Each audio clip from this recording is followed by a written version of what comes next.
Hello everyone, welcome back, and you are watching my YouTube channel Technical World.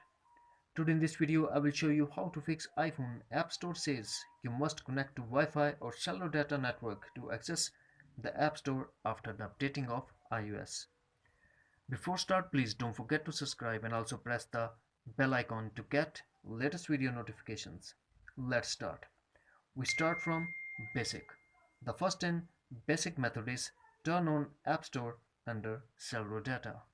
For that, first launch settings, then tap mobile or cellular data, scroll down find and tap on App Store and make sure that App Store is enabled.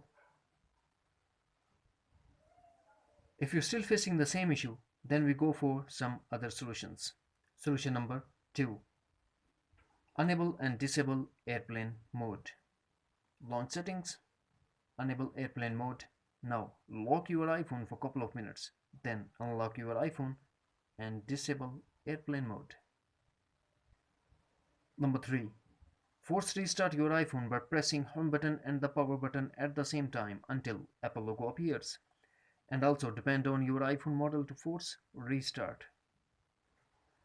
Number 4. Sign out iTunes and sign in back.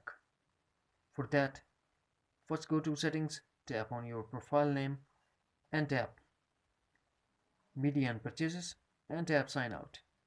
After that, wait for a couple of minutes and sign in back.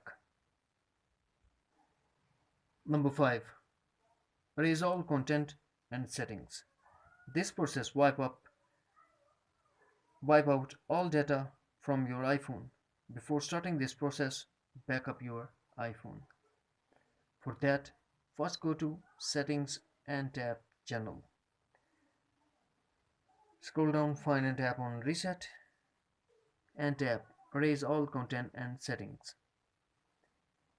Tap again, erase now to confirm. That's it. Hopefully friends, you found this video helpful. Then please like and share as well. Thanks for watching. Take care. Bye bye.